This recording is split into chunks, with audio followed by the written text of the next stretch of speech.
Olá, amigo internauta, seja bem-vindo ao programa Consciência Próspera, esse programa que sempre traz convidados, pessoas, para estar falando sobre suas experiências de vida, seus métodos de atuação no cotidiano ou as suas dicas em relação ao desenvolvimento humano. Eu me chamo Samuel e o programa Consciência Próspera tem o apoio do Instituto Biosegredo. O Instituto Biosegredo, ele apoia aqui o programa Consciência Próspera. Esta é a edição número 89, 89 do programa Consciência Próspera, apoiado pelo Instituto Biosegredo, que você vê o site aí.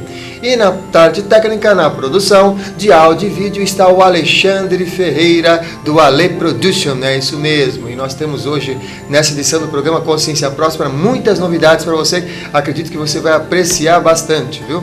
Antes ainda, uma mensagem para você. Conheço pessoas que sabem o que falam e não fazem o que diz. Conheço pessoas que não sabem o que fazem naquele ambiente, mas quando algo faz, se sente feliz. Conheço pessoas que enxergam as pessoas e se enxergam também.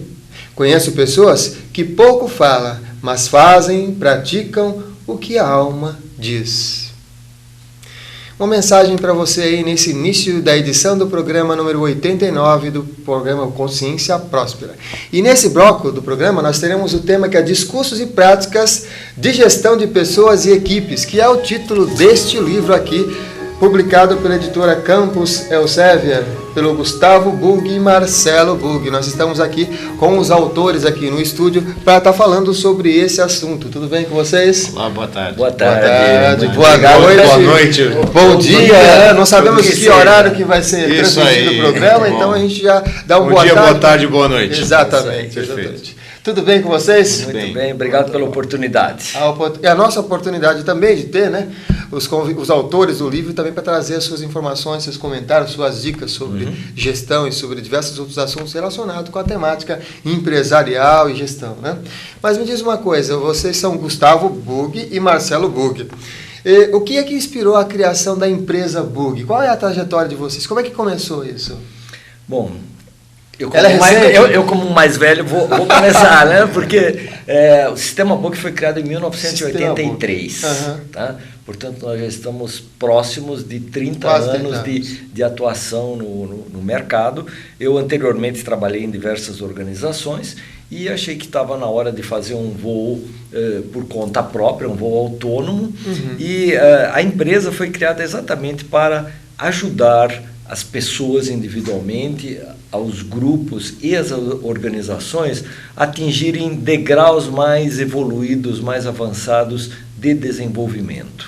Então, essa foi digamos assim, a motivação e na realidade, é a missão da nossa organização. Da organização da Bug, né?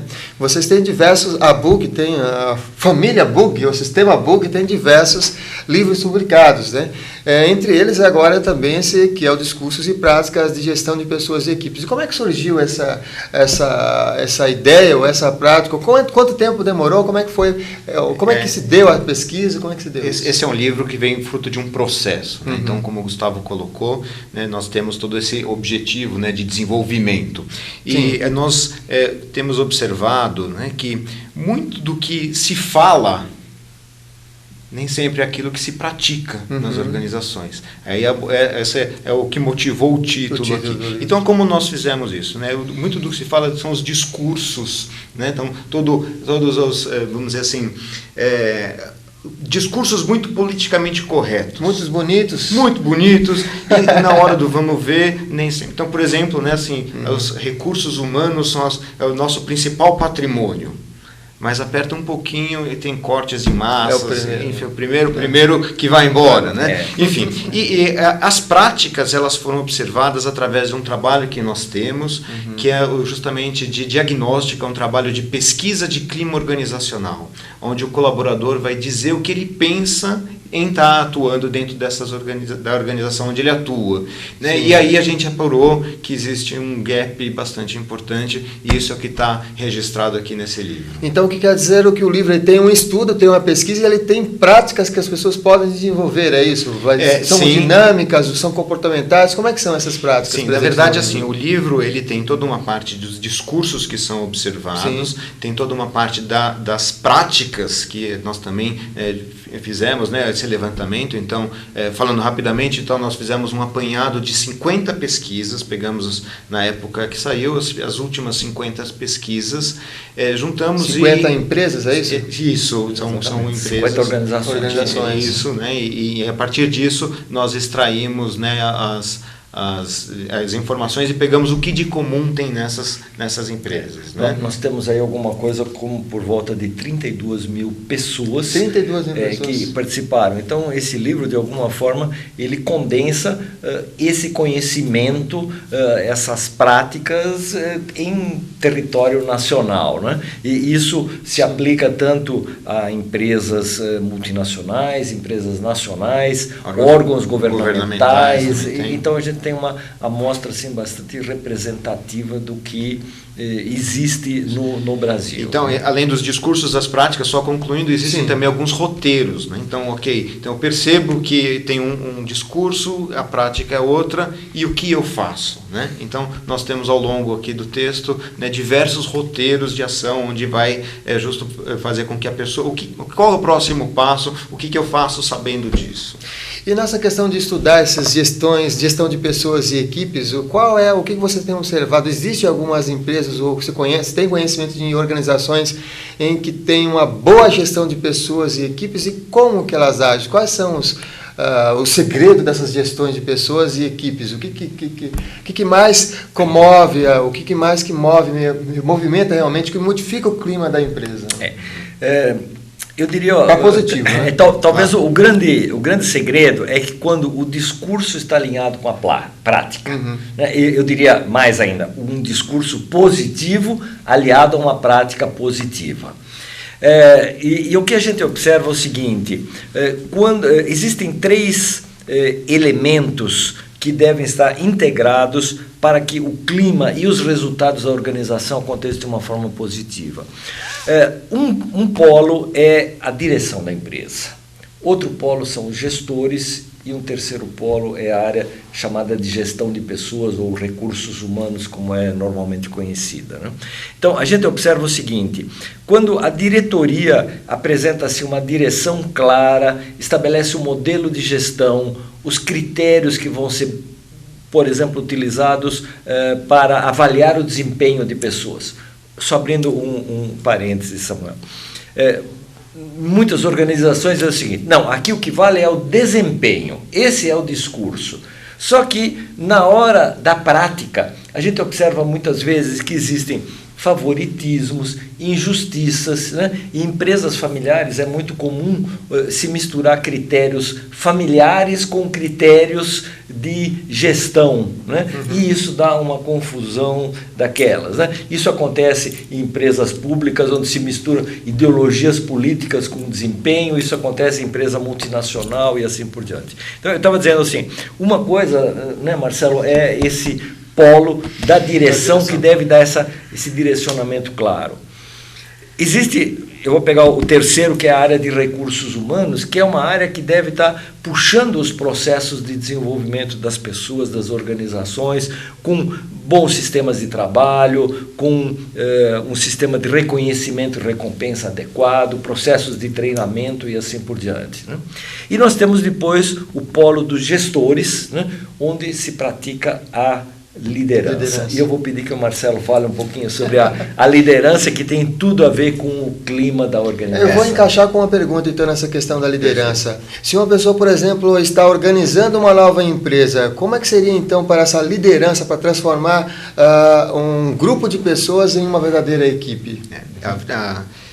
Resumindo isso tudo, né, e até essa sua segunda pergunta, né, então veja, qual que é o grande, você falou de casos de sucessos, né, de como empresas que chegaram lá, né, que conseguiram alinhar discursos e práticas, passa obrigatoriamente pelo gestor, né? Então, a pessoa que está capitaneando a organização, ela tem um papel crucial, né, e bastante indelegável, né? Indelegável no sentido de dar essas diversas diretrizes e direções, né? Enfim, mas também nós entendemos que todas as pessoas que têm posição de gestão, não estamos falando apenas do presidente, diretores, gerentes, mas o encarregado de turno, o meu chefe direto, para mim, ele representa a organização. Então, o meu link com ele, o meu relacionamento com ele tem que ser otimizado. Porque se ele me fala num discurso, né, que aqui o que vale é pessoas, mas só reconhece o desempenho, e muitas vezes ele só reconhece o erro, né? Se tem algum deslize, né? Aí vem a cobrança, né? E isso é muito comum, e aqui tem algumas situações descritas, né, disso. Então, essa é a pessoa-chave, né? Então, ela precisa realmente estar engajada e comprometida e saber com que a atuação dela fará a diferença. Aliás, eu queria dar no grupo, né? Eu queria até trazer alguns dados que nós destacamos também aqui no nosso livro, que são dados que são auditados. Tem o Instituto da USP, né, que faz a auditoria desses dados, mas que diz que aquelas empresas que são consideradas as melhores empresas para se trabalhar, elas são muito mais rentáveis.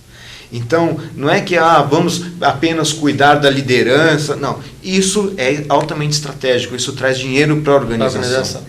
Né? Então, tem a lista, né, daquelas que são as melhores empresas para se trabalhar, isso evidencia, e existe uma correlação direta entre a atuação positiva dos gestores, a atuação positiva das lideranças, com os resultados de negócios, com o impacto positivo no clima da empresa. Então, ele tem, sem dúvida nenhuma, né, se é uma pessoa muito dura, muito fechada, muito diretiva, ela precisa se trabalhar, se conhecer, se aperfeiçoar para ajustar o seu discurso, porque isso faz muita diferença na equipe que ela está construindo e gerenciando.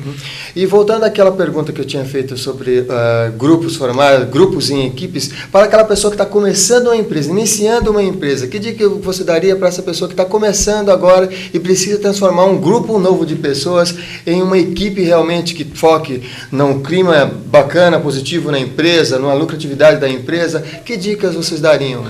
Veja, assim, acho que uma é muito claro. Deixe muito claro a expectativa que você tem para com todas as suas pessoas. Então, seu discurso é positivo, alinhe suas práticas com esse seu discurso. Digamos, uma visão comum do que nós, enquanto equipe, queremos atingir. E muita clareza, muita transparência nessa comunicação, porque muitas vezes as expectativas elas são implícitas. Sim.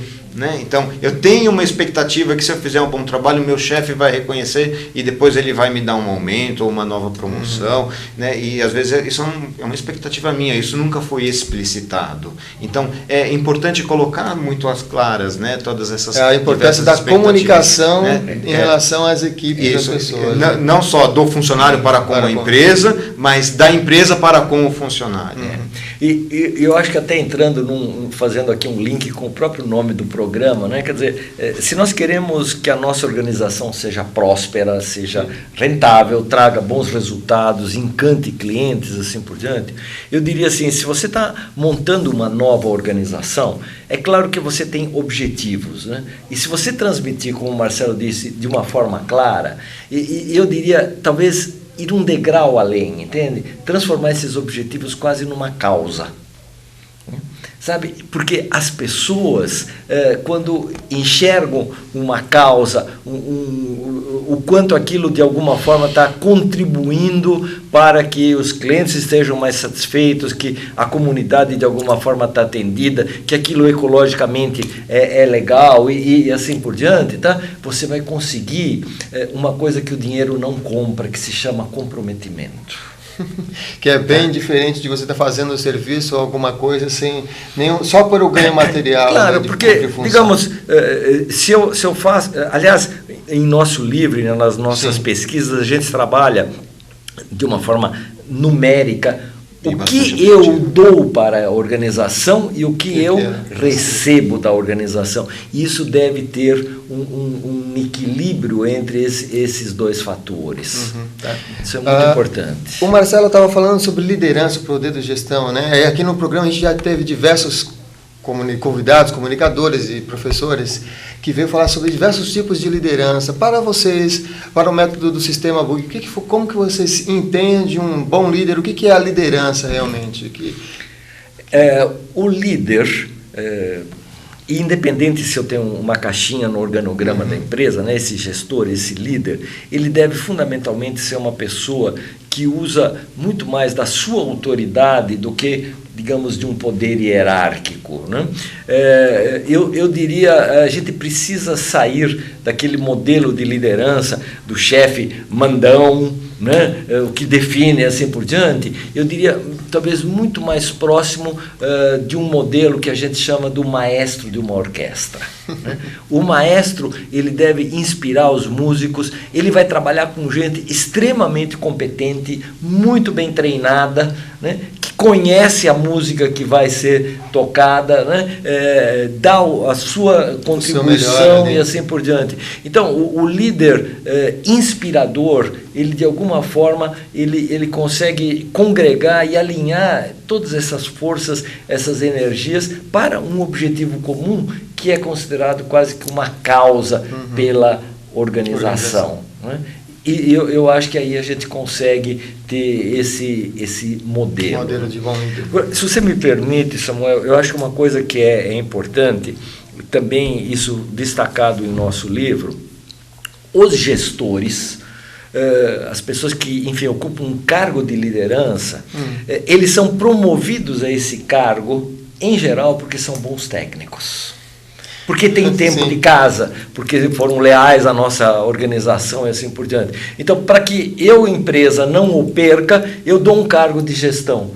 E muitas vezes essas pessoas não receberam nenhum tipo de treinamento, de formação, de desenvolvimento, por exemplo, para saber lidar com pessoas.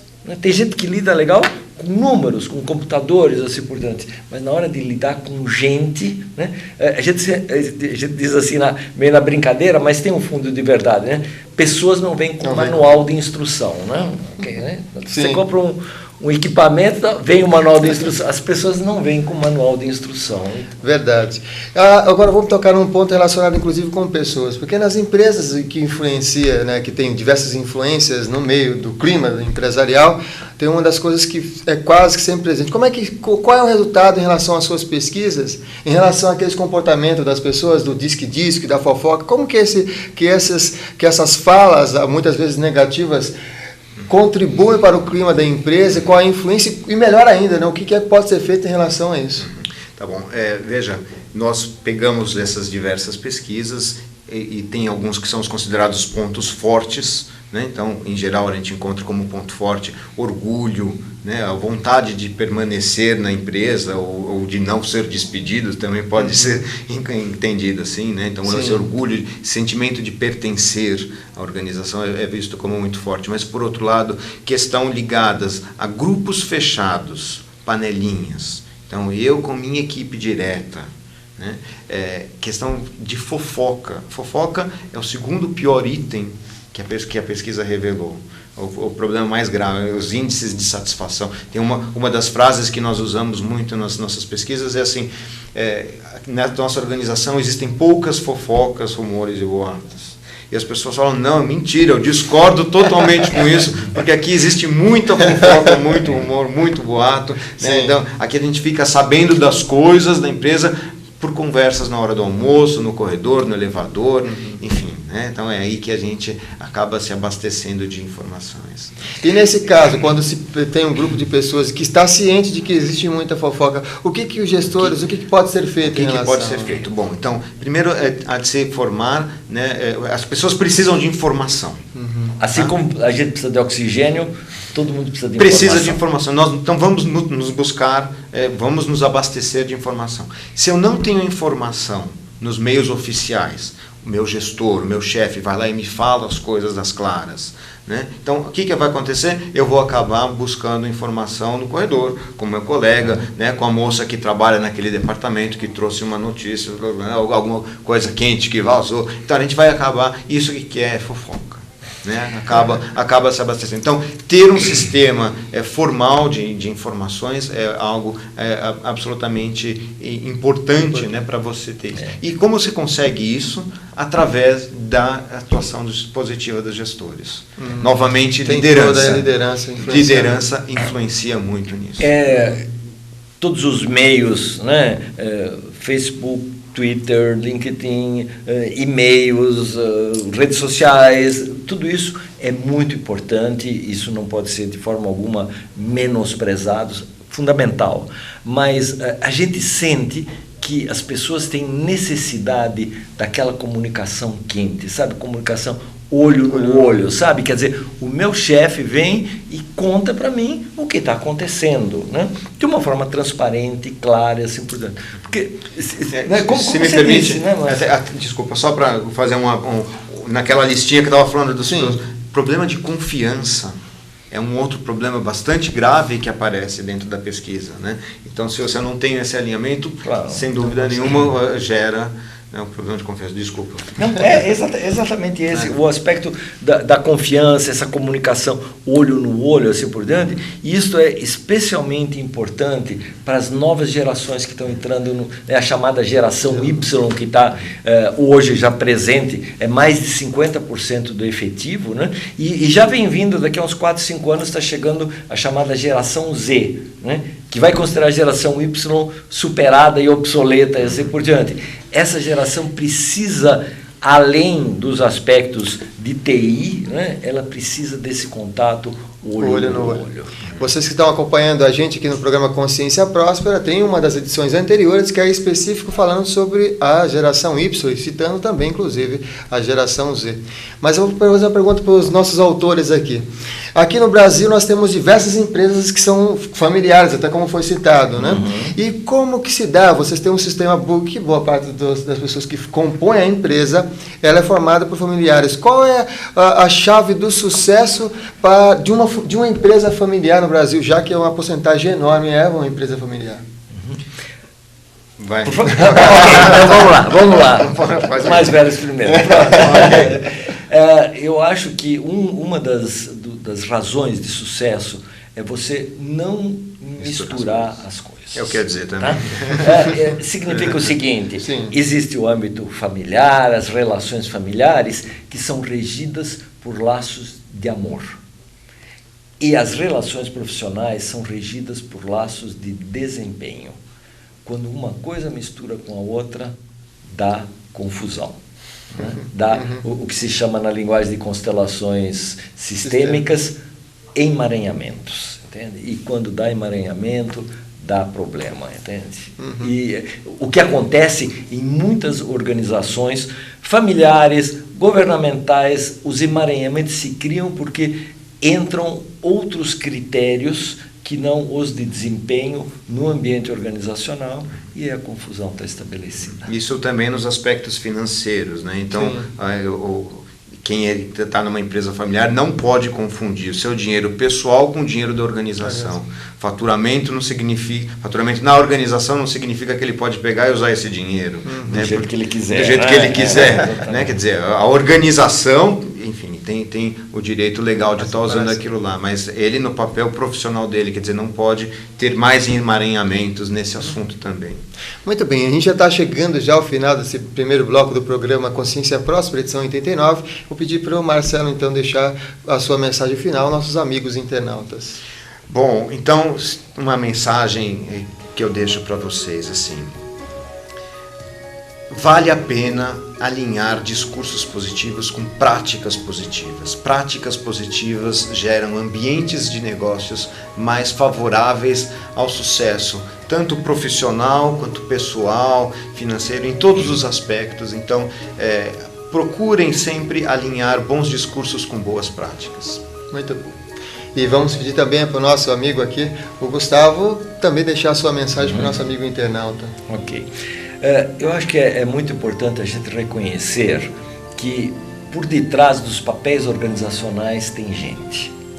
Então, se você quer ter uma organização mais próspera, uma organização mais positiva, invista na dimensão humana. Eu acho que essa é a nova dimensão, a nova fronteira a ser conquistada.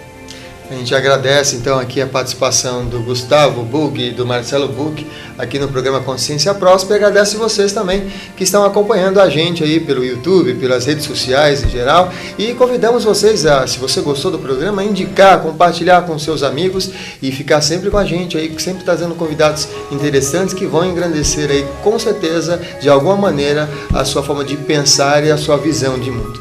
Fique com a gente que ainda tem mais aqui no programa Consciência Próspera.